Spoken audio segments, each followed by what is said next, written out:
साथियों, आज हम लोग देखेंगे BA, BSc, BCom, BBA first semester का ये पेपर है जो 2024 में पूछा गया था। को कैरिकुलर का पेपर है, फूड एंड न्यूट्रिशन और हाइजीन। इसमें टोटल 50 क्वेश्चन है। 50 क्वेश्चन है और प्रत्येक जो प्रश्न है वो 2 नंबर का है। इस हिसाब से टोटल 100 नंबर का प्रश्न है और हमें समय मिलता है 1.5 घंटे के आसपास।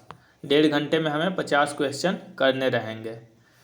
तो ये जो पेपर है ये बहुत ही महत्वपूर्ण है महात्मा गांधी काशी विद्यापीठ के लिए, महात्मा गांधी काशी विद्यापीठ के लिए।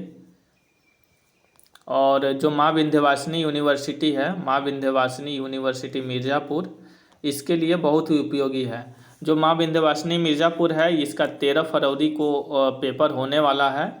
तो जो भी बच्चे पेपर देने जा रहे हैं इस वीडियो को ज़रूर देख कर जाएँ। और हाँ, एक और वीडियो है जो 2025 का जो PYQ है उसको कवर किया गया है उस वीडियो में, तो उसको भी देख लीजिएगा। 2025 का और 2024 का ये दोनों ज़रूर देख कर जाइएगा यदि आपका 13 फरवरी को परीक्षा है तो। ठीक है, चलिए अब एक एक कर हम लोग ये जो प्रश्न है 2024 के आए हुए उसको हम लोग देख लेते हैं। सबसे पहला प्रश्न क्या कह रहा है कि बाहरी रोगाणुओं से लड़ने वाली रोग प्रतिरोधक कोशिकाएं कहलाती हैं। तो देखो, जो बाहरी रोगाणु होते हैं उनसे लड़ने वाली जो होता है रोग प्रतिरोधक कोशिका, उससे हम एंटीबॉडी कहते हैं, यानी कि ऑप्शन पहला वाला। चलिए दूसरा नंबर का प्रश्न क्या कह रहा है कि पोषण माह कब मनाया जाता है। तो पोषण माह ये है सितंबर में मनाया जाता है, प्रत्येक वर्ष सितंबर में मनाया जाता है, यानी कि ऑप्शन सेकेंड। तीसरा है ICDS के अंतर्गत बच्चों के किस आयु को सम्मिलित किया गया है। तो देखो, ICDS के अंतर्गत बच्चे को जो कि 1 साल से लेकर 6 वर्ष के होते हैं उनको सम्मिलित किया गया है। ICDS का फुल फॉर्म भी याद रख लेना, इंटीग्रेटेड चाइल्ड डेवलपमेंट सर्विस होता है, यानी हिंदी में समेकित बाल विकास सेवा परियोजना। ठीक है, चलिए अगला प्रश्न देख लेते हैं। अगला प्रश्न कह रहा है कि WHO का मुख्यालय कहाँ है। WHO का मुख्यालय जो है जेनेवा में है, जेनेवा में, जो कि स्विट्जरलैंड में पड़ता है। और WHO का फुल फॉर्म भी कभी कभी पूछ लेता है, तो ये हो जाएगा वर्ल्ड हेल्थ ऑर्गेनाइजेशन। और WHO का स्थापना कब हुआ था, तो 7 अप्रैल 1948 को हुआ था। इसलिए 7 अप्रैल को विश्व स्वास्थ्य दिवस मनाया जाता है, वर्ल्ड हेल्थ डे मनाया जाता है 7 अप्रैल को। तो ये चीज़ें याद रखना। चलिए अगला प्रश्न क्या कह रहा है कि मधुमेह रोग के लक्षण हैं। तो देखो, मधुमेह रोग है ये 2025 में भी पूछा था कि बहुमूत्रता है, अधिक प्यास लगना, भूख में वृद्धि, ये सभी। तो जो मधुमेह रोग के लक्षण हैं ये सभी हैं। ठीक है, अगला प्रश्न क्या कर रहा है कि मक्खी द्वारा फैलता है। तो मक्खी द्वारा कौन सा रोग फैलता है, तो ये हो जाता है हैजा। मक्खी के द्वारा हैजा रोग फैलता है, यानी कि ऑप्शन तीसरा। 7वां प्रश्न कर रहा है कि वायु द्वारा फैलने वाले रोग हैं। तो वायु द्वारा जो फैलने वाले रोग हैं ये चेचक, जिसे स्मॉल पॉक्स कहते हैं, छोटी माता, एक लार्ज होता पॉक्स जिसे बड़ी माता कहते हैं। तो ये हवा से फैलता है, यानी कि ऑप्शन कौन सा सही हो जाएगा, सेकेंड वाला। चलिए इसके आगे का प्रश्न क्या कर रहा है कि किस उम्र के बाद बच्चा ठोस आहार खा सकता है। तो देखो, जो बच्चा ठोस आहार खाता है ये अगर WHO के अनुसार देखा जाए, वर्ल्ड हेल्थ ऑर्गेनाइजेशन जो कि जेनेवा में है, स्विट्जरलैंड, इसका जेनेवा में हेडक्वार्टर है, स्विट्जरलैंड में है। ये 6 महीने के बाद है, 6 महीने के बाद बच्चा ठोस आहार खा सकता है। इससे पहले माँ के दूध पर ही निर्भर रहता है। ठीक है, इसके बाद पूछा है कि जल का सूत्र है। तो जल का सूत्र H2O है। तो H2O किस ऑप्शन में दिया है, सेकेंड वाला, यानी कि H2O होता है। चलिए अगला प्रश्न है कि सोडियम प्राप्ति का अच्छा स्रोत है।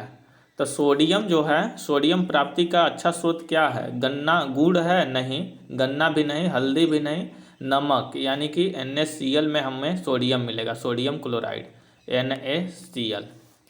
तो ऑप्शन कौन सा सही हो जाएगा, नमक वाला, यानी कि तीसरा। चलिए आगे का प्रश्न क्या कह रहा है कि कैल्शियम का प्रमुख स्रोत है।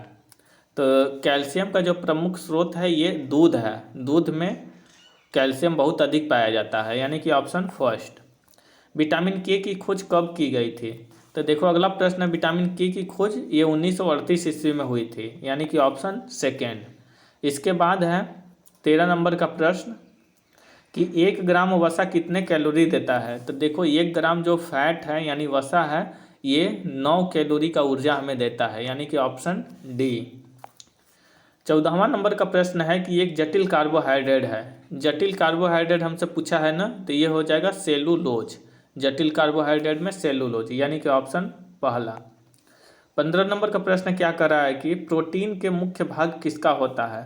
तो जो प्रोटीन होता है इसका मुख्य भाग नाइट्रोजन होता है, यानी कि ऑप्शन तीसरा।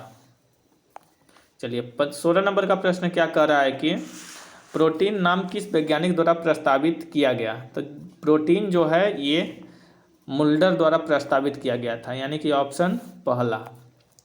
अगला प्रश्न है आहार आयोजन के लाभ हैं। तो देखो आहार आयोजन है, इसमें समय का सदुपयोग होता है, धन का भी सदुपयोग होता है और कार्य का सरलीकरण भी होता है, यानी कि इनमें से सभी, ऑप्शन चौथा। 18 नंबर का प्रश्न है कि कुपोषण के लिए उत्तरदायित्व है। कुपोषण के लिए क्या उत्तरदायित्व है। तो देखो निर्धनता है, अशिक्षा है, मिलावट, उपयुक्त सभी।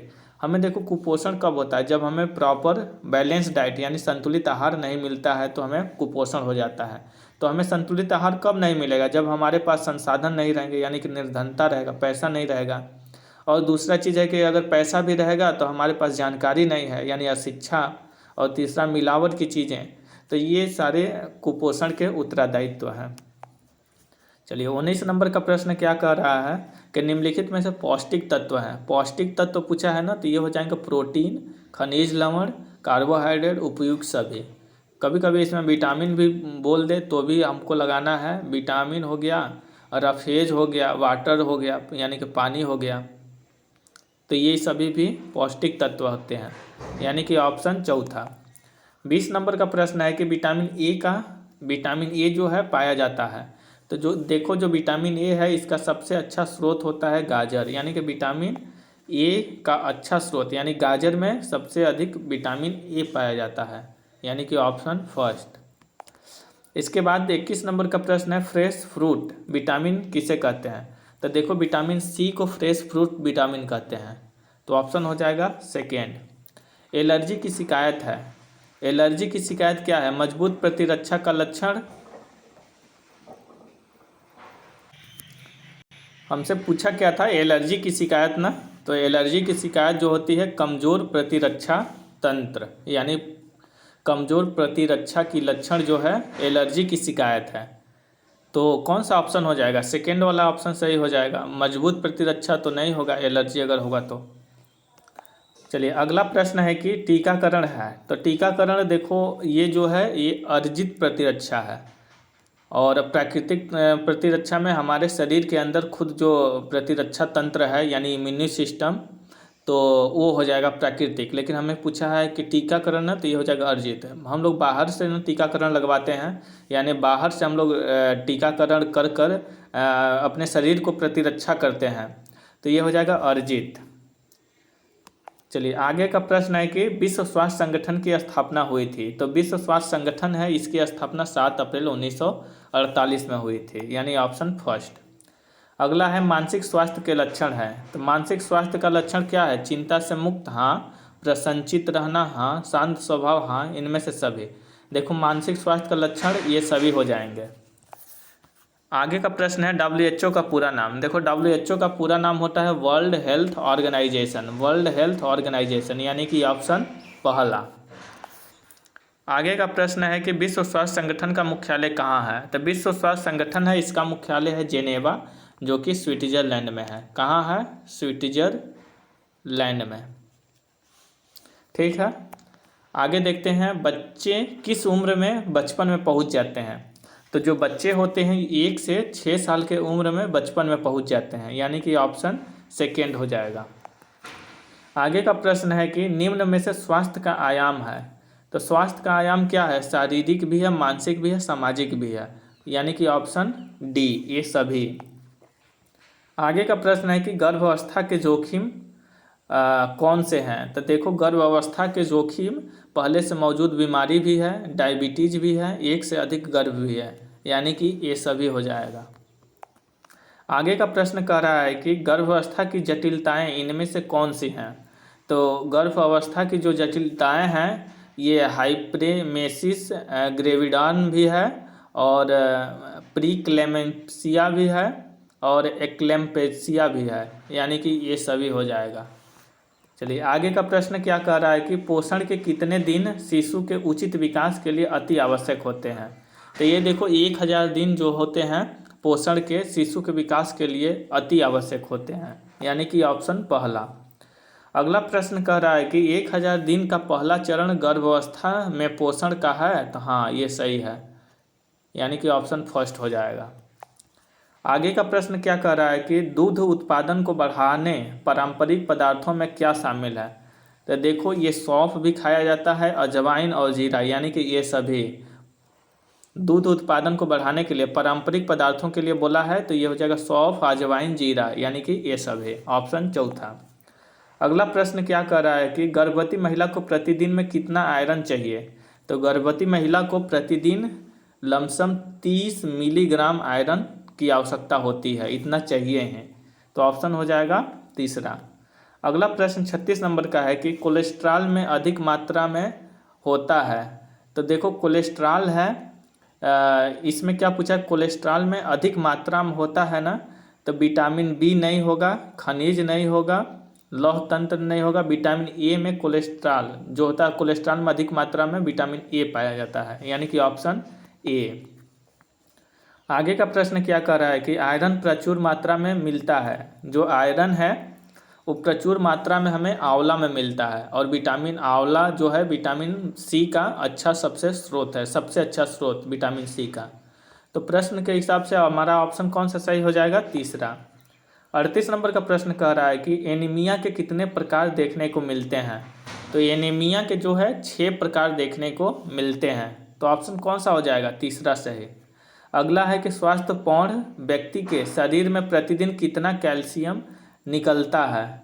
तो ये हो जाएगा 320 mg, यानी कि मिलीग्राम। ठीक है, अब आगे देख लेते हैं।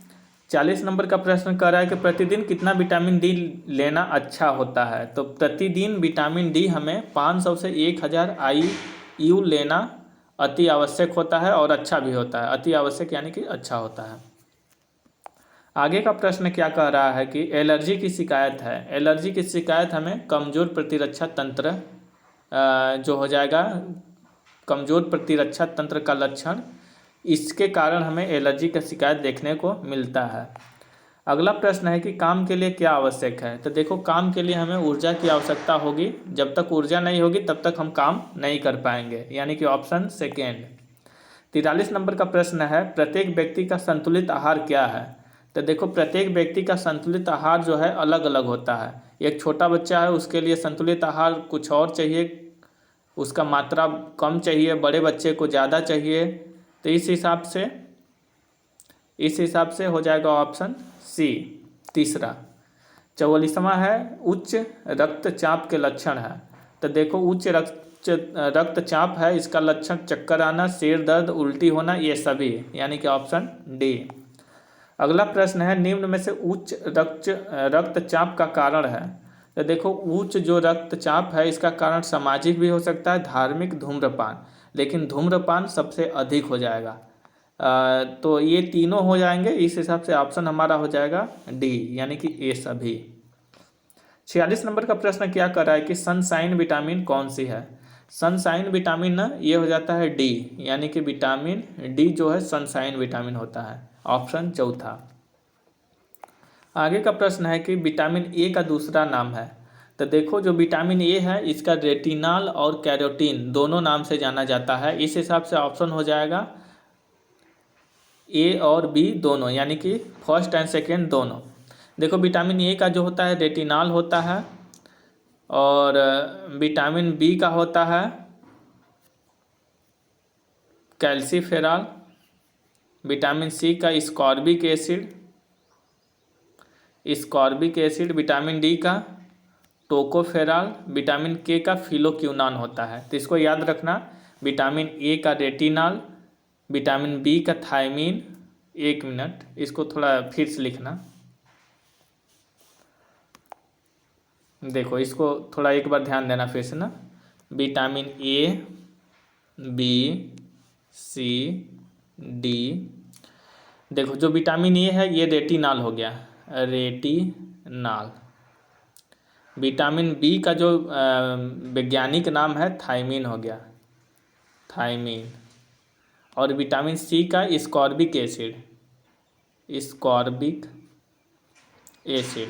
और विटामिन डी का कैल्सीफेरॉल हो गया, कैल्सीफेरॉल।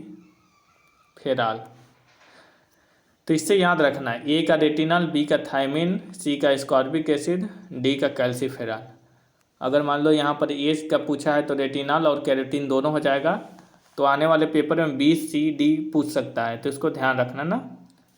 चलो अगला प्रश्न देखते हैं कि स्कॉर्बिक एसिड किस विटामिन को कहा जाता है। तो अभी हमने बताया ना, स्कॉर्बिक एसिड है विटामिन सी को कहा जाता है, विटामिन बी को कहा जाता है थायमीन, विटामिन ए को रेटिनॉल, डी को कैल्सीफेरॉल। और हमसे पूछा था स्कॉर्बिक एसिड, यानी कि option C, vitamin C, option D. चलिए 49 नंबर का प्रश्न है कि रोग प्रतिरोधक प्रणाली का महत्वपूर्ण भाग है। तो रोग प्रतिरोधक प्रणाली जो है इसका महत्वपूर्ण भाग WBC है, यानी कि श्वेत रक्त कणिकाएँ होती हैं, WBC, वाइट ब्लड सेल्स या कार्पल्स। तो जो श्वेत रक्त कणिकाएँ होती हैं ये रोग प्रतिरोधक प्रणाली का महत्वपूर्ण भाग है। और देखो अंतिम नंबर का प्रश्न क्या है कि इनमें से किसमें जन्मजात प्रतिरक्षा प्राप्त होता है।